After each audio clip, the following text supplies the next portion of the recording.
Hello and welcome to Endgame.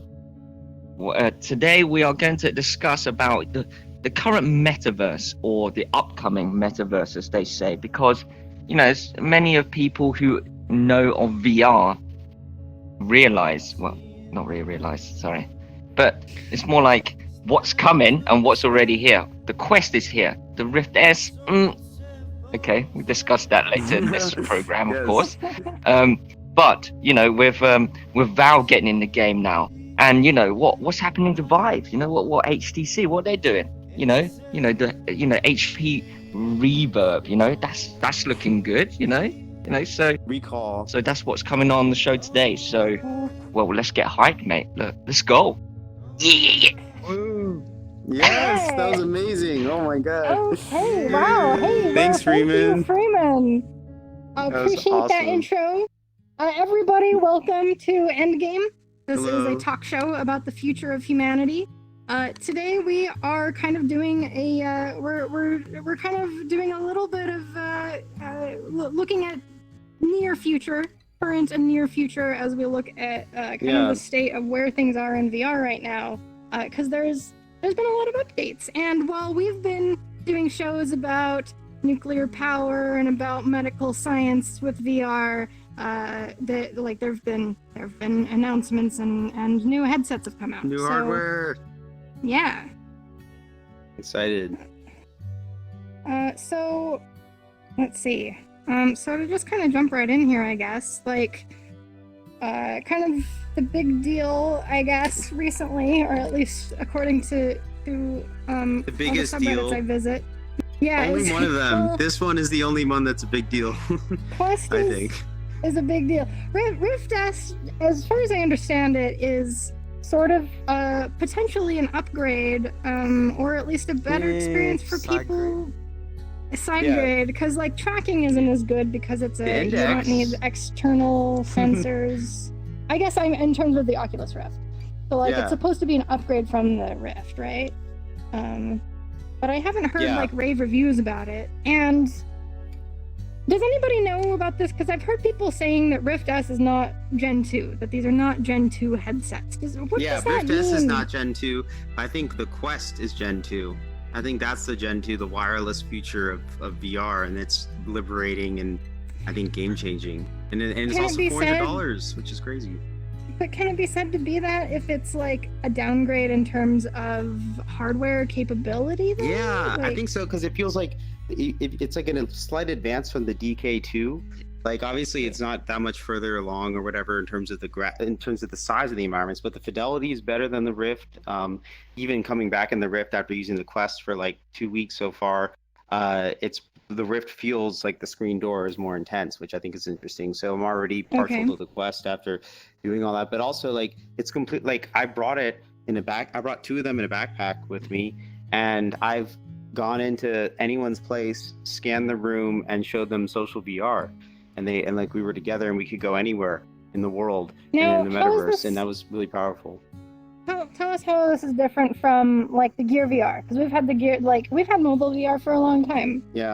Yeah, I think it's walking. What's the I mean, difference? the locomotion and the vestibular system being engaged to like Okay. facilitate more presence. You have a stronger sense of presence in VR, and it's like when you walk around, you're able to really feel like you're there. And Sure. also, it's more freeing. Most of the time, a understand lot of people with the Oculus as well, stand in front of a desk often, and there's not that much room. But they can bring the Quest to a location that has a big open area and actually experience room scale VR very easily. So even people who have small apartments could go to gyms in groups and play 3v3 battles and stuff.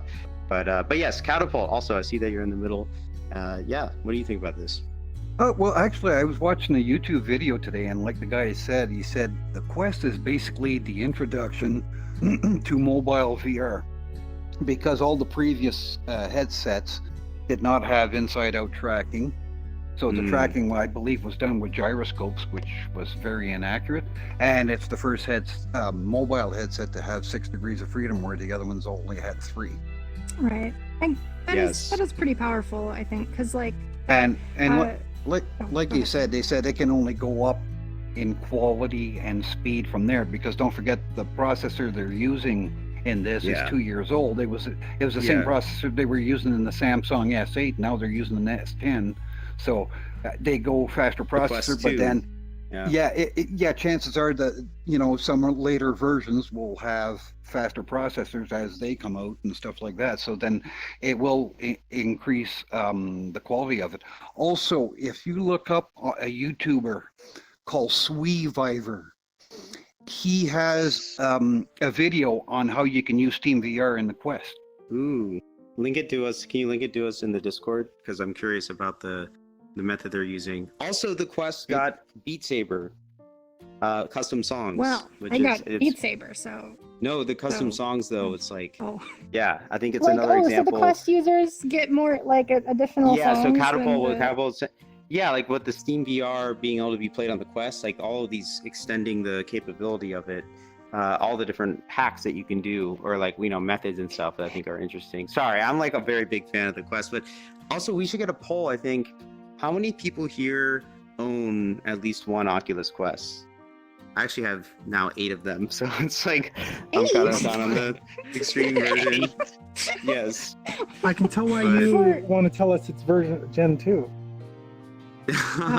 Yes, I'm very excited about it. Well, okay, so not many people have it, which makes sense to me because, like, I people did it. There was one person who owned it, and wow, right? Like, unless I have one too. I was too busy being one. Okay, yeah, thumbs up if you own a Quest. At least one Quest, yeah. So that was okay, and 2 then people so thumbs far. up if I want to own one. Okay, yeah, thumbs up if you want to own a Quest. If you when you have the money, if you would buy a Quest. I gotta do it. I mean, I want one, but definitely. That's interesting. Exactly. Like that's why it's hard to justify the expense. Downgrade.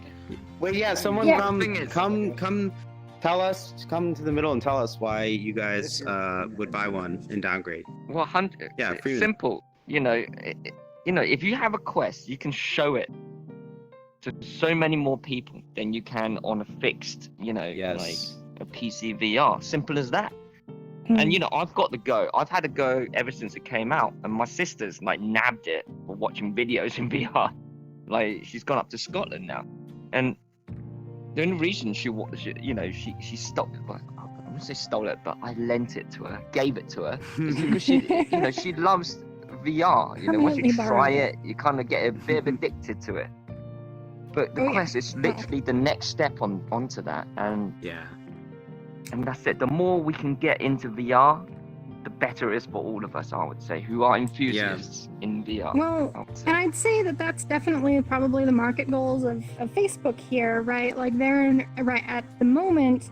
I mean, the reason this and the Rift S are kind of a downgrade in some aspects is because they're only a downgrade in really niche areas. Like, for example, the way Oculus is going, I'm never going to be able to do body tracking, but that many people want body tracking. What do you mean? Insight at OC5, the Oculus Insight team was showing off the Quest, and there was some kind of prototype where you would see your full body. I think the avatars in Dead and Buried or something were doing full body tracking. I'm not 100% sure, but they mentioned something about how the Insight, there's cameras. I mean, they can see I don't know how far down they can see what the field of view is to the feet, but if they can even infer with machine learning, which are already doing your body movements, and they could really have full body tracking. But then also, it's Facebook having full body tracking. Or else you might not be able to see underneath your belly.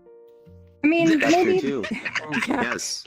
Maybe they're getting experimental, but as of now, they're not pursuing that publicly or whatever, because their goal is to get the lowest common denominator experience, because Facebook, here, this is a good time to switch to this next photo. Facebook wants everybody in VR, right? That's their goal, and so I mean they talk about it it's the iPhone. They want to make the iPhone for VR, where everybody goes nuts. It really bursts open the floodgates of you know, when smartphones came upon the scene, like it changed the entire landscape of everything, and now everybody has one. Like they want to do that for VR, I'm pretty sure, which kind of explains the like going cheaper and smaller scale and you know sort of thing.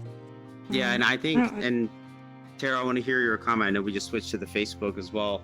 I just want to respond also to what you just said, Popo, that like it's, you know, I have a lot on this show. I talk a lot about like capitalism and my skepticism of how corporations are influencing governments and things like that, because I think it's a huge issue.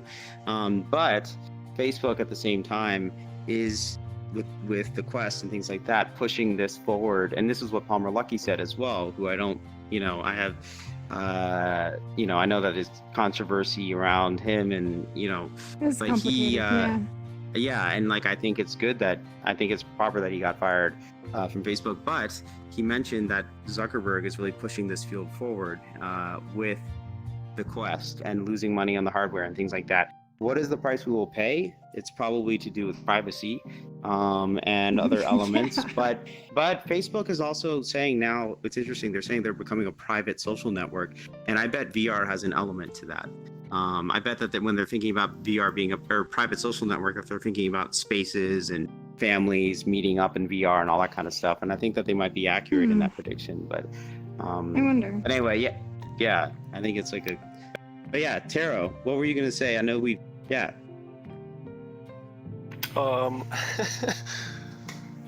I wanted to comment on why I would get Quest. So far, I have never really played VR. I've been on Gamescom once and had like a demo, and that's it. But with Quest, I can imagine to have more creative freedom with it. So I can take it into whichever room I want, and then I can start just drawing 3D sculptures and everything. Oh yeah. It also Wait, do they have an art VRChat. Yes, Tilt Brush and everything is on there. I'm sure Oculus will put their Not money. everything. Yeah. I mean, it doesn't have What everything. don't they have, Owlboy? Oculus Medium is prominently missing. Not yet. It'll probably be And out Tilt now. Brush. Or not Tilt Brush, Okay. I'm sorry, Quill. Yeah, Tilt Brush is out now. I think they're gonna see how. Yeah, I'm curious what will happen with that. Yeah, Yeah, but it's Taro, so essentially the you're excited to portability. sculpt. That's it. Yeah. Yeah, I want to And sculpt are you them, are you maybe especially excited about the art applications of the Quest, or is it really Mhm. the other applications too? Oh, okay, interesting. especially art and VRChat. But aside from Yeah. that, That makes sense to Not me. yet, Like if really. you haven't had any VR, then the Quest is gonna be great, I think. Yeah, and- yeah, it is Yeah. limited in VRChat as well. Obviously, like people in the Quest can't be at this show right now, so that is a Yes. limitation for Which- now. That Which we will talk about a little bit more as we go Yes, a little yes, yes, further yes. on. Also, okay, before we leakage and dig then into that too much. Squiddly. Also, Squiddly had a really interesting point about the Quest versus PC VR 2 that I'm curious to hear about. Oh no. But yeah, leakage. Uh, so leakage. the- What were you first, and yeah, then Voltage, Squiddly? what do you got for us? Yeah, I was kind of thinking about like virtual reality and let me ask you guys this. You heard of something called the Microsoft HoloLens? Because like if you yeah. think about it, like once virtual realities keep like how do you say, like upgrading, it kind of gets to the point that you don't really need like a big headset to kind of like put it on. Like it's going to be like a little microscopic like earpiece you're gonna put on like on your ear in order to like. Now, why do you bring up the HoloLens? Because the HoloLens is a huge headset. Like it's a big old thing with a tiny little viewport. Yeah, I'm just saying, it's like, I'm not saying that upgrading virtual reality is not really a bad thing. I'm just saying it's like if you think about it, but however though, it's going to be a little bit more complicated if you think about it when it comes to like the newer technologies, because like for those people who may not ever seen technology this advanced before, like you know those kind of people who are like they can't really afford too much technology, like they simply got the basics into virtual reality, not virtual reality, but technology or something like that. They may not really have like the knowledge about like what's pretty much new about technology, because it's gonna be kind of rare for them, and it's gonna cost a lot of money though, because people need to start working hard in order for people to make this kind of stuff to the point you're gonna make a time machine. You know what I mean?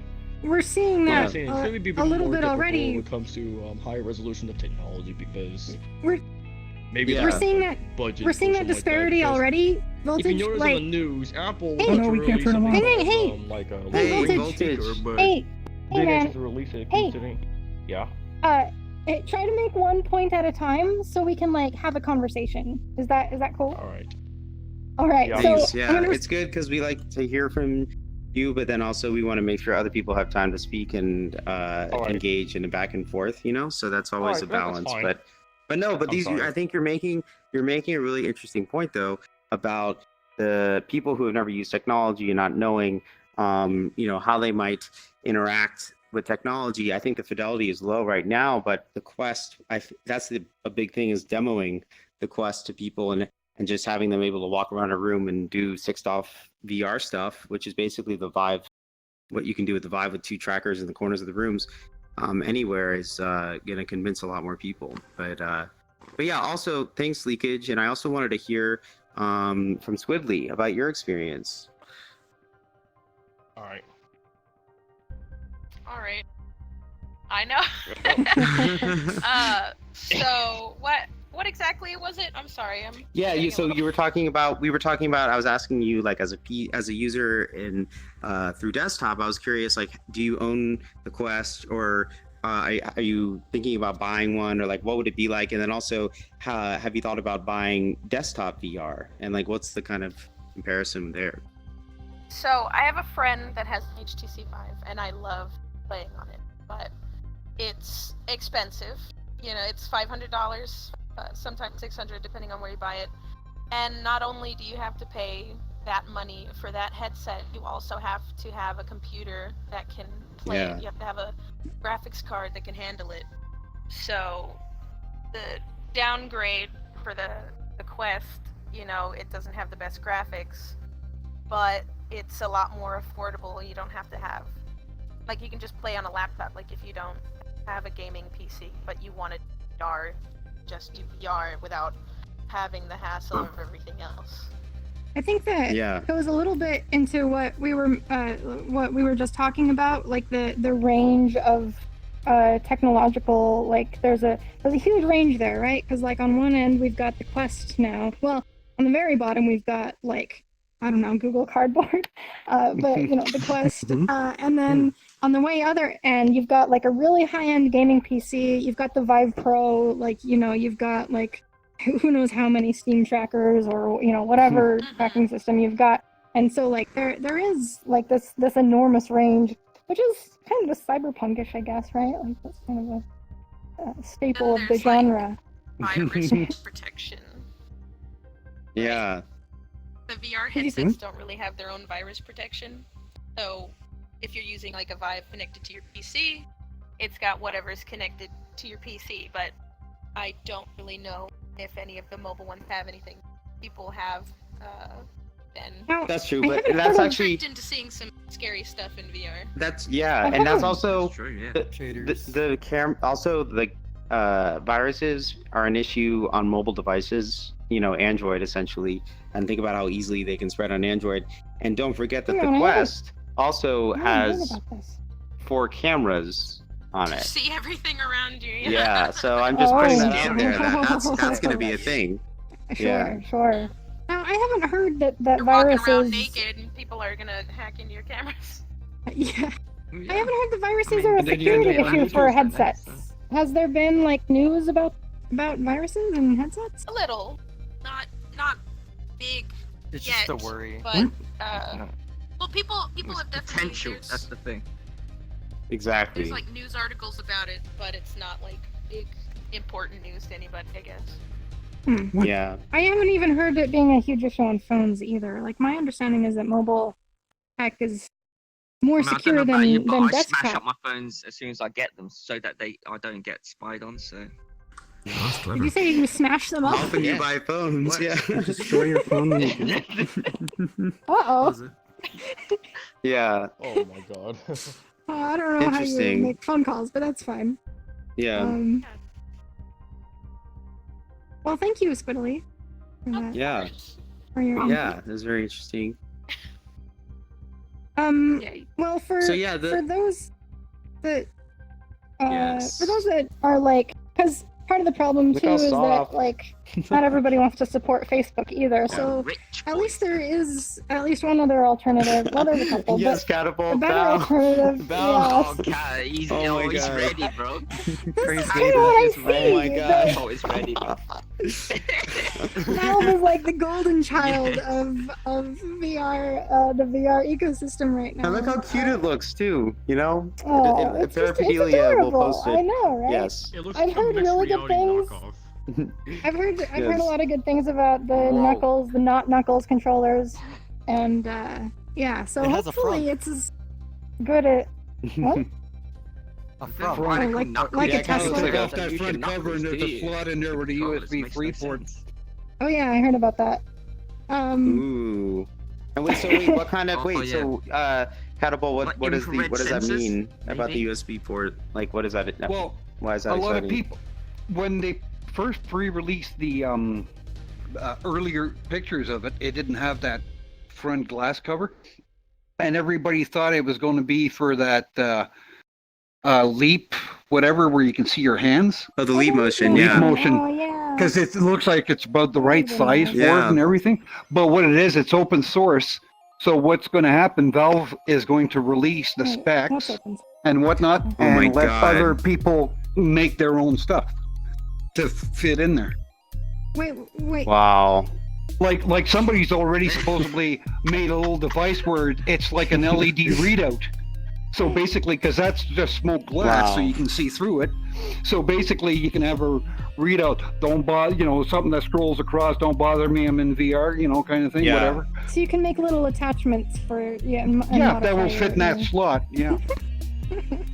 I see. Okay. All right. Well, that's great. Just another little notch in their belt of things that they're pleasing the consumer base with. That's cool. Yeah. And it's the index is, I mean, some of the reviews and the comfort and things like that they're talking about. I mean, this is high-end VR. This is, I mean, in terms of the comfort, a reporter, I think on Ars Technica, talked about how he wrote the entire article in the index and spent the entire time in the index, and said that this is the first headset that he felt was comfortable enough to spend hours and hours in VR. Of course, for us, we're like, we're already doing it. Come on, but I guess. I know, right? Yeah, exactly. Yeah, exactly. So, but his point was very powerful, because he was saying for the layperson, this technology is that comfortable. So that's pretty big, I think. That's cool. It's kind of like, I'm sure Valve Index will be my next thing, especially because I'm going with the tracking and everything. Halfway there. It just feels You're halfway there. Yeah. I know. I don't know. I got behind Oculus Rift like before Facebook and everything, and so like I was like, I don't know. I just feel like that's all just You've been betrayed, Perverted. basically. Let's be honest. You feel betrayed. I guess maybe I'll end up doing that and just switching loyalties or whatever. There's nothing wrong with that. Hey, look. Go to what you play for the better team. Why not? I guess so. Yep. If they don't meet my standards, they don't. That's fine. Catapult? Yeah. Actually, this is the only new piece of technology I'm interested in at this time. And I am going to wait for people to start having them, and I'll ask a lot of questions and watch a lot of videos, for the simple fact that I have a heck of a time with optics and making them comfortable. That's why I sold the Vive off. It was too bloody uncomfortable. But the thing that blows me away about this is you look at the level of quality, like just in the pictures, you can tell it's well made and all that. Yeah, the soft. But yet, they can afford to sell it for cheaper than the Vive Pro, which is the problem. HTC is not well known for high quality products. They're neat products, but That is very a lot true. they're really cheaply made, kind of thing. And considering that right now the Vive Pro is more expensive than this thing, it's kind of like, why? Those crappy yeah. wand controllers that the the trackpad's always breaking on it, that you got to open it and reset that little disc in there, and, about that too. you know, and all that stuff. I've had that. But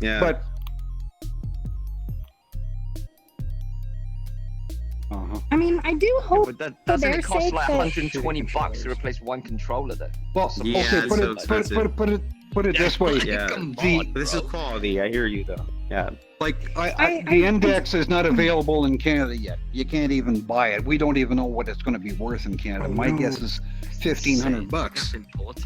You know, that'll be my guess. But hey, don't knock it. Right now at the Microsoft store, the HTC Vive Pro, the package, is $1,700.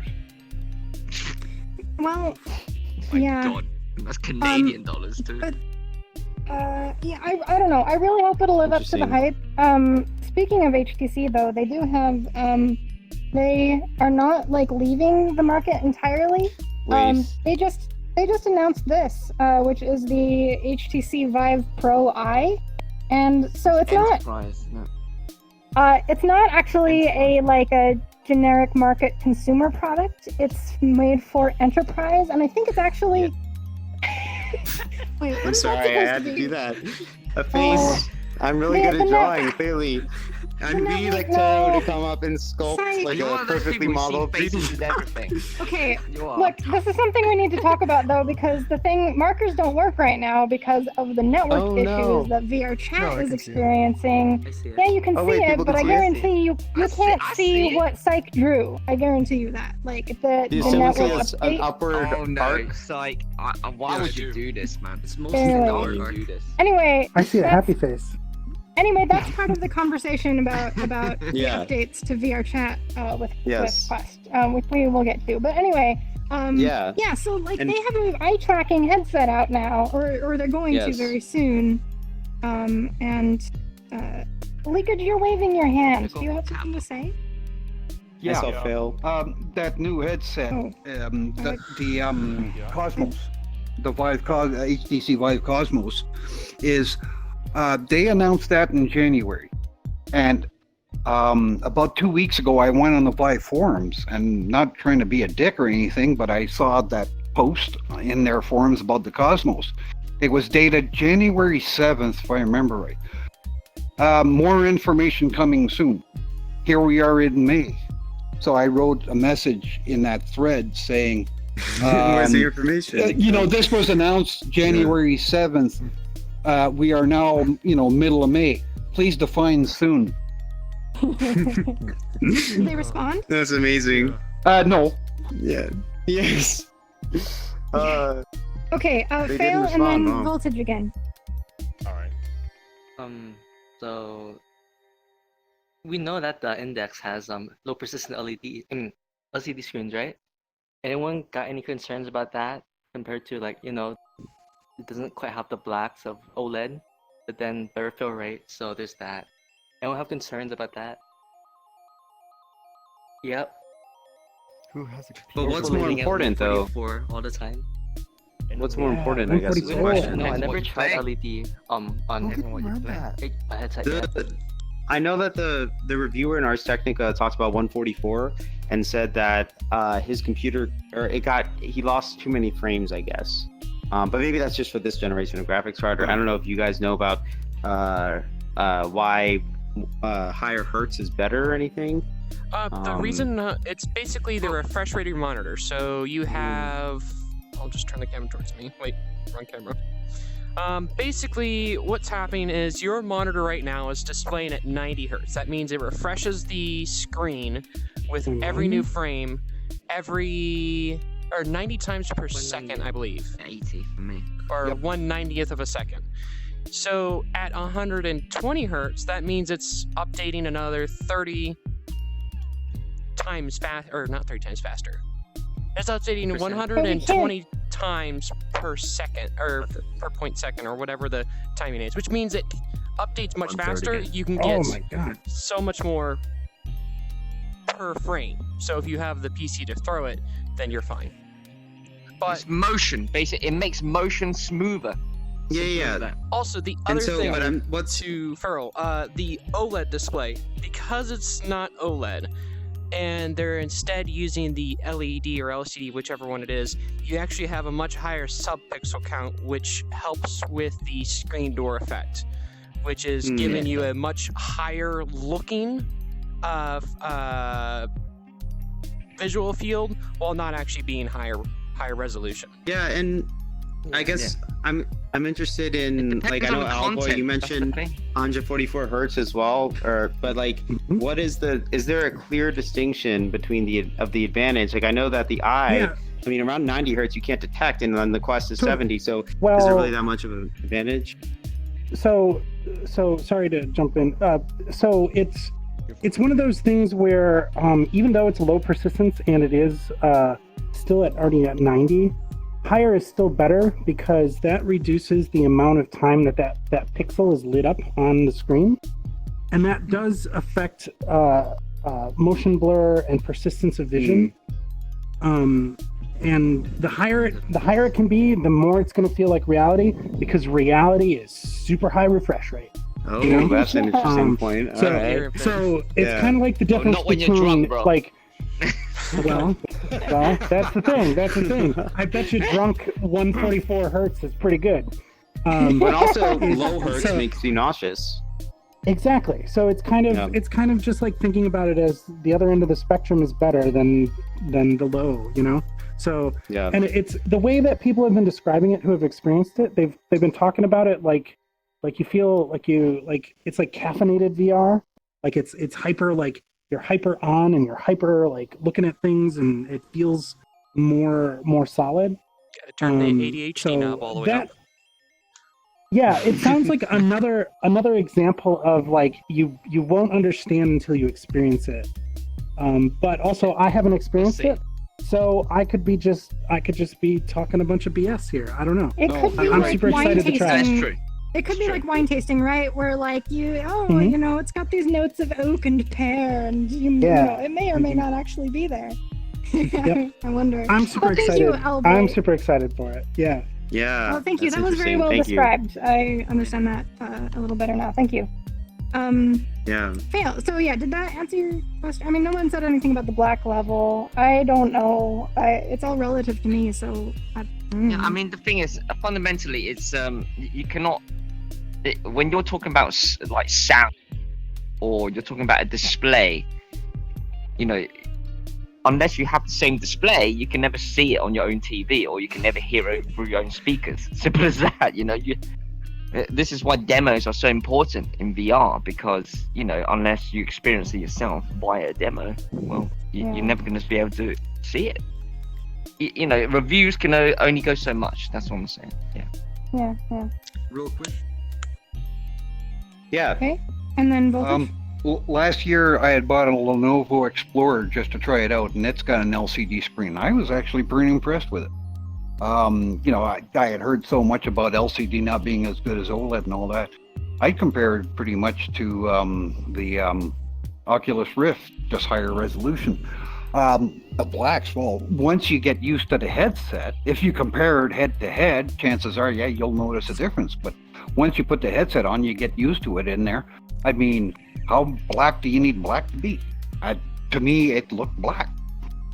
Yeah, you can't tell. Well, that's what Polopo, what you said about wine tasting. Like, I think that I went once to do a wine tasting in Napa Valley, and I was thinking, I don't want to learn how to taste good wine and bad wine. I want to just be able to drink cheap wine and be fine.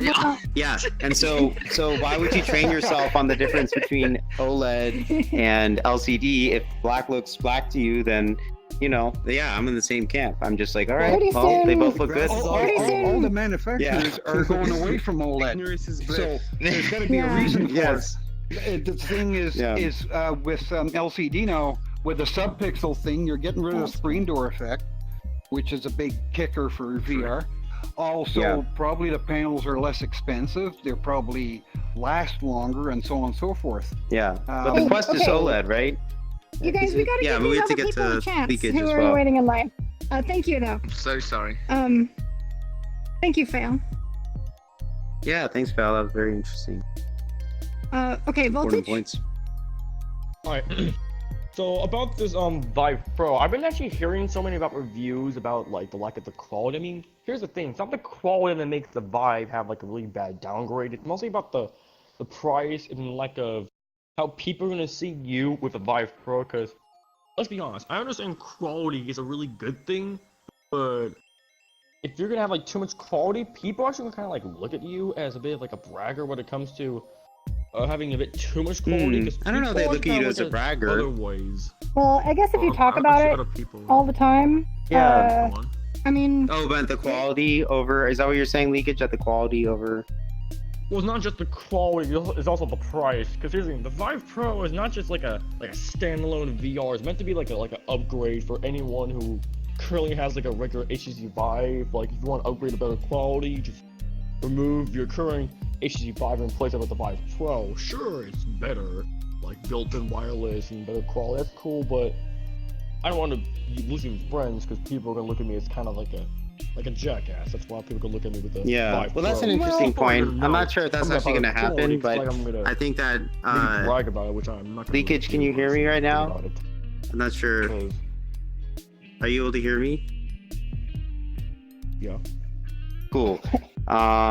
Yeah, so normative social rules is to let like other people speak, and so that's important. You don't have to be here right now. We can remove you if you're not able to do that. So yeah, I think you just need to.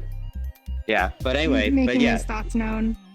Yeah, rambling a little bit, but yeah. I think Voltage, like when it comes to like when it comes down to like actual human relationships, I mean, what people are honestly going to care about is how you treat them, not like what your how good your technology is or isn't. Oh, okay. I don't know, that's my feeling on it, that's my experience of people, but it also depends. Like, I know people who can be a little aggressive in talking about how, oh, look how good my equipment is, and I think I've been guilty of that a little bit at times too. So so it's something to be sensitive about, at least, because that's the thing about VR users. Like, if you have VR, you do have a certain, like, it means that you have the means to get it, which, like, that, that's a fairly privileged place to be. At least I think it is. Yeah, that's true. Let me just put this in simpler terms. It's like buying and wearing Air Jordans. Yeah, they're Jordans, and they're the Air kind, but nobody's gonna be like toting over it unless you force it in the conversation. It doesn't really matter what shoes you're wearing unless you're bringing it up. So think about it that way. Constantly, yeah. That's a great point. But thank you for the comment, Voltage. Let's head to the next person. Yeah, Great Blonde Elf. Great Blonde Elf, welcome back. Hello. Hello. Good to be here. So my question's about sort of the dynamic range and capability of the human system. So I remember some technology, printing is one, sound is another, that was nascent, and then we went to basically infinitely good, meaning your senses can't do any better. If I pump out sound at 88 kilohertz, your ears aren't any better than that. So functionally, we're done making better sound. Does anyone have a good idea? Are we close, or how many generations more until we hit, the dynamic limit of human, resolution capability, of human frame rate? I'm not sure what our frame rate is, but does anybody have a good finger on like how far away we are from basically being done with graphics? And I have some thoughts on this too. Yeah, at Owlboy. Michael Abrash, he works at Facebook. He used to work at Valve. And he's done many talks where he's talked about 16K per eye being the resolution that we need to hit before that's it. We're done once we hit 16K. That's interesting. That's one of. Well, what are we doing right now? What is the index? Is that 2K? Am I wrong? No, it's the same resolution as the Pro. What's that? 1440 or something per eye, isn't it? 1440? 1600 by 1440, I believe. Okay, so it's a ways off in that sense. Interesting. Yeah. I don't know about refresh rate, though. I don't know if people will argue if 90 is good enough at 16K, or if 120 or 72 maybe. Yeah. And then people will have to debate between, well, I really like the 144 in the index, but also that resolution in the other one's really good, but it only does it at 80. Like, it's going to be an interesting path, right? So if someone says, 16K per eye and it's 250 hertz, we're done. That's as good as it gets. So my eyes aren't any better. But also, I'll look forward to that might be it. Yeah, that might be it. Yeah, I mean, what you're talking about is like human perception and how close are we able to mimic what the capabilities are of human perception to convince people that it's real. I mean, I think that's kind of part of the conversation. But also, there's also the element of how much you believe that you're in an environment, which is the construct of presence.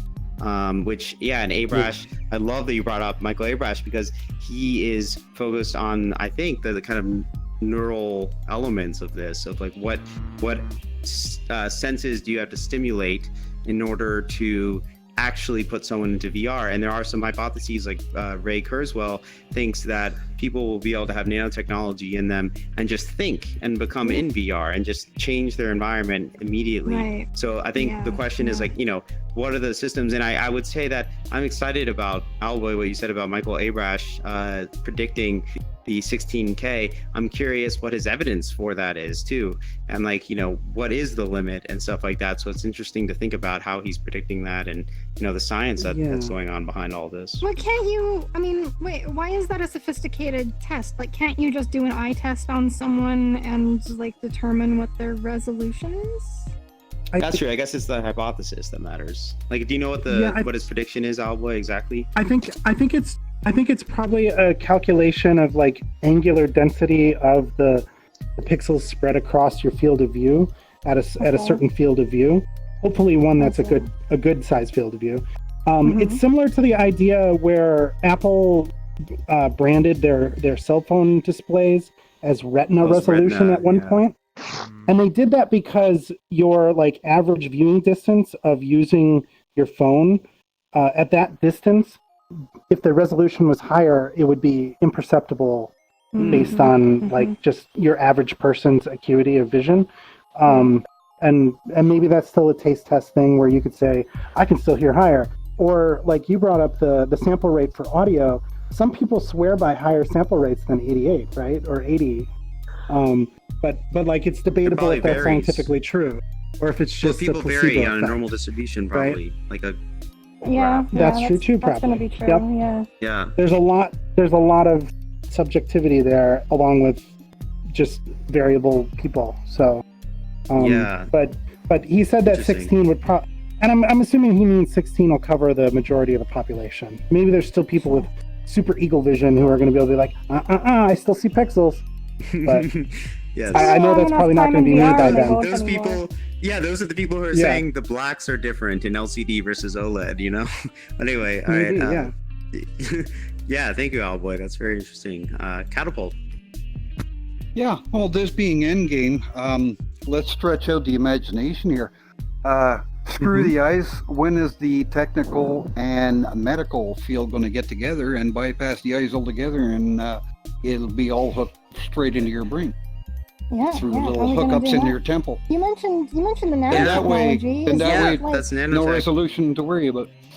Yep, that's what Ray Kurzweil thinks is going to happen. Is that essentially probably this is going to happen through methods like Neuralace and things like that like Elon Musk and Google and other people are trying to do in neural implants, where you kind of take some kind of electrodes and distribute them in the brain, and then they can turn on and off. They can generate some kind of signal to the brain to induce like perception or change perception in some way. There's like optogenetics, I think, which is where someone's using light to turn on and off specific cells. I don't know how it's gonna happen. That would be amazing, because anybody that's got any kind of eye problems, Owlboy being one of them, would be able to see perfect in this, because he's not really using his eyes. Could they induce? Well, that's interesting. Like, could you induce sensory experiences that they wouldn't normally be capable of? Like, could you induce a blind person to see? Or could we have quadrascopic vision? Could we have quadrascopic vision? Yes, I mean, this is honestly. Yes, this is how you would do it. You would blind people, for example, would need cameras all over them to be able to see. And also, you could actually probably, the head's moving. So but blind people could have a camera basically that's taking that feed and putting it in or something like that. I mean, this is this is the idea of the perception being stimulated by electrodes. But also the thing is that if you know, there are, I don't know how to put this without sounding crazy, but like if there are influences over the companies that are putting that technology into our brains, and when you Google something, or when you think about something, really, because if you're Googling something in your mind, you're really thinking about it.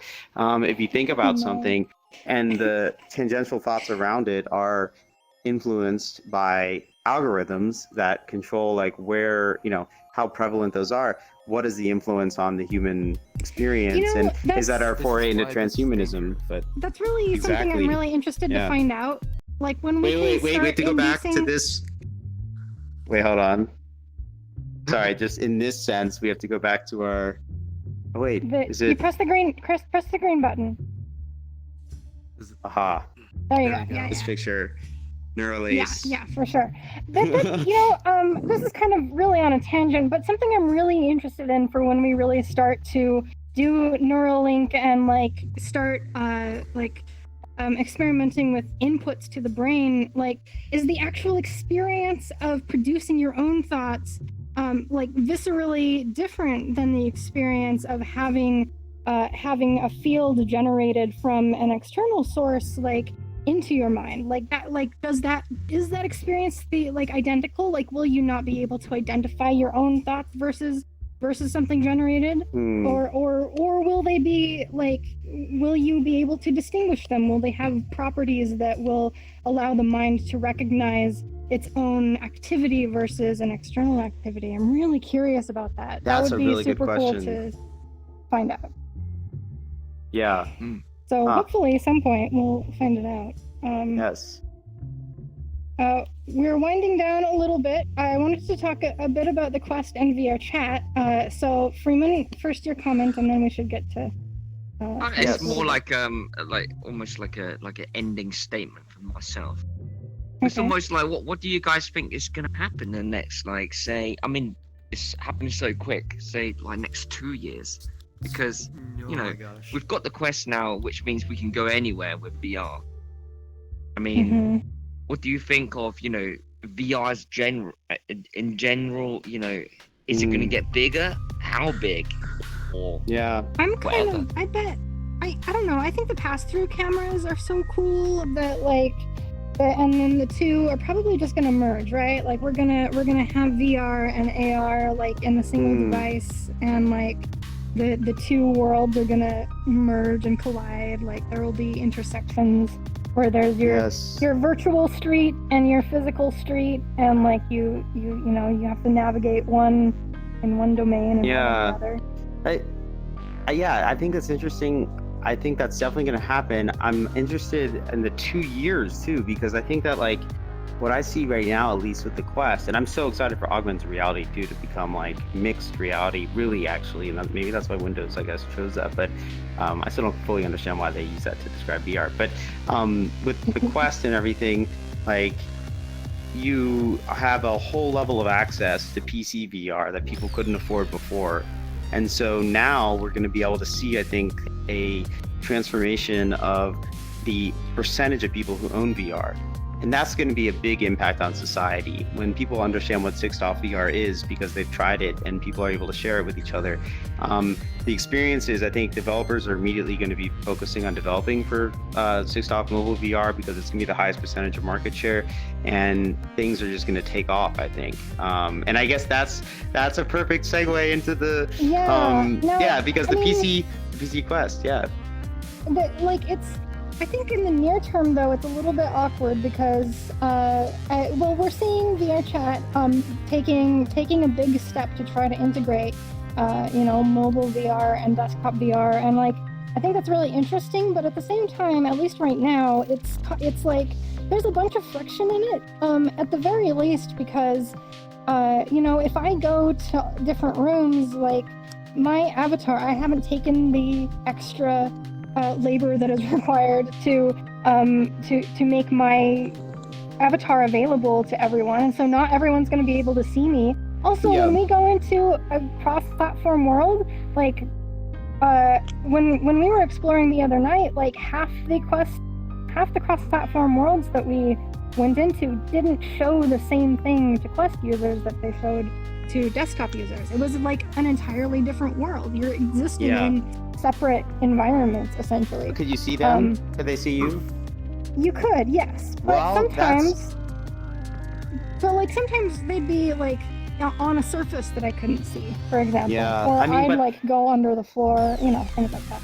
I think like VRChat VRChat's experimenting though with something that Allspace honestly has done very well, which I think also including the event ability to host an event and have multiple people watch it. I think that's really important. But the fact that VRChat is exploring like that kind of dynamic rendering and allowing the social experience to exist across the platforms really gets back to what Leakage Voltage had mentioned about people having superior technology and it affecting social interaction. So here it is leveling the playing field of that kind of thing. And so that's very powerful. The spin diagram also is brilliant as a UI because it allows you to glance at something and know whether it's compatible with you or not, and encourage people to do that. So yeah, Catapult. Quick comment from Catapult and then these two. Because we're heading towards the end. So yeah, we'll hear your comments. Basically, my wish list for VR is a standardization. So basically it would be one driver that gets loaded, and out of that driver you can run Steam VR, you can run the Oculus Store or whatever, and the Windows Mixed Reality. All headsets would run under this one standard instead of, now I gotta load up Oculus, I gotta load up Steam, I gotta load, and all that. No, one thing gets loaded and it accesses all. I love that. Like OpenXR. There's not really financial motivation for them to develop Well, there's a Chronos. But there might be. Chronos or some kind of conglomeration of the different VR companies to create an open standard. So I'm curious about that. But also, you mentioned the ease of access, which I think something we haven't mentioned about the Quest as well. Which I know I sound promotional about the Quest, but I'm just so excited about it. I own 8 of them. Yeah, so that's fair. My money's where my mouth is, I guess. But the Quest is the ease of use is such a huge thing. It is console level ease of use, and so people who don't know how to operate Windows or things like that, or can't do those things, can just take a button and click it, and it's like the iPhone versus an OS. So I think that's a very important distinction as well, which simplicity hopefully will come to the PC as well. So I think it's a really good point. But yeah, I know we're getting towards the end because we like to keep it to an hour. So Psycho and then Copycat. Yeah. All right. So I'm not too big of, I mean, I can see why they did it, where it's a Venn diagram, PC and Quest. There's a place where we can sort of meet in the middle, but like, it's just, I don't know. It kind of bothers me that people are saying different things. Just things aren't, this person's reality is different from this other person's reality. We're not experiencing the same thing. And they think they are, maybe. I don't know if it would have been better if they had, kept it separate, where, all mobile users are in this one space, and all the PC users are in another. That doesn't sound like fun. I don't think so. But I just think it can be socially disruptive a little bit. And it's definitely disruptive to the technology for a while as they learn how to integrate, right? I think it's just because like the network and the IK issues are, there's been hiccups, which I think is like necessary. It's a necessary part of development. It just is kind of a reminder, I think, that we're still technically in early access. It's still in beta. Yeah, right. I mean, that's but I also think it's interesting. Just one little point. I mean, this ties into technology in general. When smartphones came around, and I'm sure there are nerds out there who had all those Android phones, and I was one of them.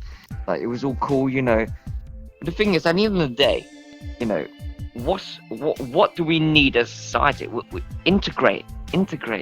Make sure this technology it works with each other, so we can all communicate effectively. And yes, the Quest is the only one doing it right now, and it's unopposed. I would obviously more competition is always good, but I'm saying yes, this is the right direction, because, well, the more people who experience VR and you know, to realize how much VR can enhance our experiences in terms of not, well, socially. Simple as that. What do people like doing? They like posting stuff on Facebook, everything. And this it adds to it, doesn't it? I think so, yeah. I think Psycho, Freeman, that's a really interesting point. I mean, I think it does add to it, but also Psycho, what you were saying about the combining people, even though they have different perceptions. And so it is kind of tricking people a little bit potentially into thinking that they're in different, you know, they think that, you know, if someone knows the technology, then they know that it's not the case. But it seems like someone else is in the same experience as you are. And that, I think, for social interaction could have a profound impact on, you know, a lot of things. I think that distinction is interesting. I think as time goes on. True. Yeah, it's you know, it's momentary. As at some point, it will be on parity with PC. So. Yeah. Well, thank you, Psycho Yama. Let's do Copycat and then Owlboy, and we'll wrap it up. Yeah.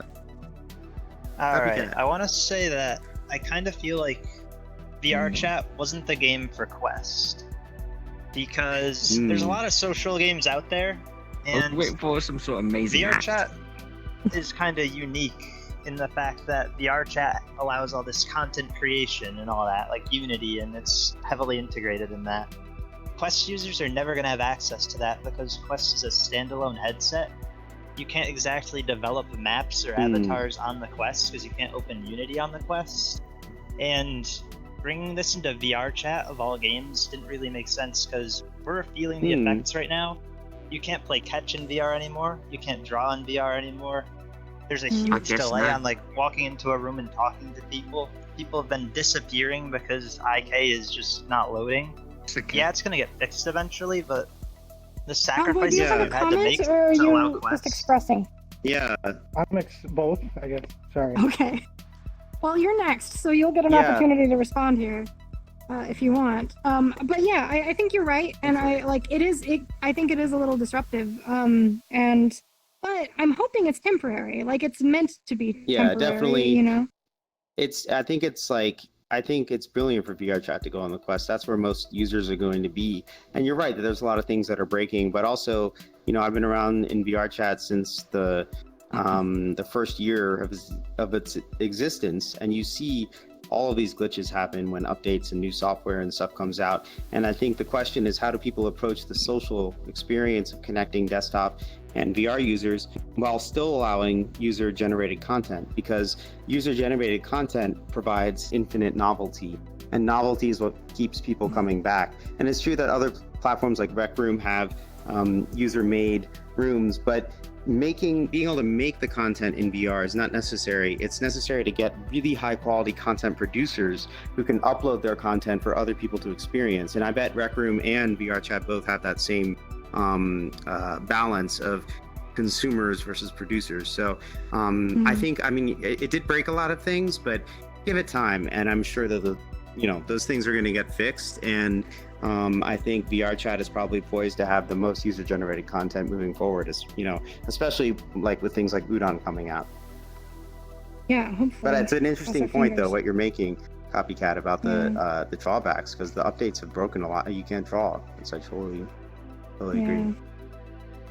Oh yeah. Rolling all right, Owlboy. Naughty boy. Yeah, I guess the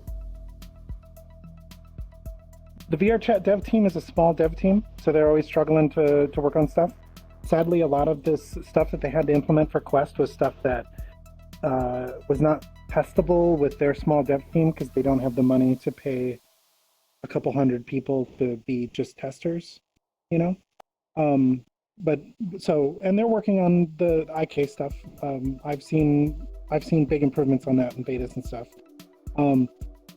As far as the comment about creators, I think one thing to remember about a lot of these things is that VRChat is in a really weird period right now where the majority, well, it feels like the majority, maybe it's not the majority, but a large percentage of the users that are currently in VRChat and a lot of the people that are here are all creating content. when you look at other games that have content creation in them, it's usually a much vastly smaller percentage of the users that are actually making anything, and the rest of the people are consuming it. It's just like any big platform. Like you look at Facebook or Twitter. Well, I guess those don't really count. I guess I'm thinking more like YouTube, but even Facebook. A lot of the people on these platforms, they don't put a lot into it, but they get a lot out of it from all of the people who do put things into it. Yeah. So I think at some point we'll get to the point where, I think we'll get to the point where a lot of us high-end nerds that are super into it are making really cool stuff, and we're into the high-end headsets, and we're doing this and we're making that. But then the vast majority of the user base is actually people using the things we're making, and maybe using lower-end hardware to experience it. Yeah, and that'll be massive. That'll be the thing. Yeah, and that's important, I think, because the massive, as time goes on and as the Quest comes down in price, or things like the Quest come out that are like that, and the technology fidelity increases, this difference will still exist. But as it rises and the number of people in the lower category increases, if you want your room to be experienced by, I mean, Owlboy, your room, how many visits to the Great Pug have there been total? Like, what's the most recent estimate, I guess, of that? It's approaching 11 million right now. Okay. Holy shit. So, I mean, that's like number one VRChat made room here, made by Owlboy, like amazing. And it's weird. That's like, yeah. Imagine imagine if there were like, 100 million Quest users versus 10,000, high-end VR users or whatever. It would be really interesting. One other tiny thing, and then I'm all done, is you better believe that VRChat has aspirations to make it so that you can produce stuff in client. Yes. And build basic things and customize your own home world and do that kind of stuff. So that'll come to Quest, or whatever the current version of whatever Quest is in the future when that feature arises. So there'll be that too. So the whole spectrum will be covered. That's one of the reasons that VRChat has a really bright future, is they have the uber nerds who want to use a full-on high-end game engine. Yeah. Well, you could debate high-end, but a full-on game engine to make content. And then you'll also have the other end of the spectrum where people are going to be able to do stuff that's a little closer to The Sims, where they're taking prefab objects and putting them and placing them where they want. Yes. And also you made a good point, actually. Even the people with the low quality headsets who have MacBooks and other laptops that can do Unity could potentially still create content for their Quest, which I think is a new interesting thing that'll start to occur. Like maybe we'll have more worlds and world creators and stuff. Maybe there's a lot of people who are creative people who don't necessarily care about having a kick-ass computer, but they have some cool tools. Sure. Yeah. So, yeah. Oh boy. Interesting. Oh boy. That thing where you can use Steam VR in on the Quest, which is basically streaming Steam VR to the Quest. Wouldn't you be able to do content creation through that? I guess you could. Yeah, as long as your computer can still support. You're using the PC to do Unity stuff. And basically you're uploading it, and then you're basically streaming what you're seeing into your Quest. Sure. Yeah, I think the options will only increase, and like the availability will just increase over time. As we're at the ground floor right now, right? Yeah. Pong. Always. We're at Pong. Yeah, we are. This is Pong. Yeah. Oh my god. The more people who want to get a headset, the better. Yes. At the end of the day. Yes. And that's also, don't forget that also we've been discussing, we've been discussing fidelity a lot. Yeah, we've been discussing fidelity a lot in terms of how intense the headsets are and stuff. But one thing is also, imagine how much joy your N64 brought you. I mean, how high does the fidelity have to be to induce the emotional experience of having it, kind of creating different experiences for you. So I think that's an important thing to remember, that immersion has and presence and excitement and all that kind of stuff have different stimuli that can really create a lot of it. So this has been a great conversation. Any last? Yeah, we'll just see how that goes into the future. I'm kind of excited. Hopefully, we'll get stuff squared away soon with network issues, and I'm excited. The future is bright. It's very exciting. Yes, it is. think it's All gonna right, take some well, time before the yes. general public all becomes right, I interested. think. Yeah. All right, guys. That's, Group picture. yeah, group picture, everyone. Thanks, guys. Come up Oh, I love the to PC stage VR with us. background. That's great. Yeah, that'll work. Well, no, I'm gonna stay. I'm gonna go to the Quest side. Oh, yeah, okay.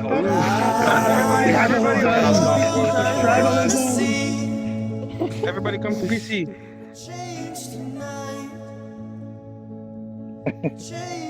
All right, you ready?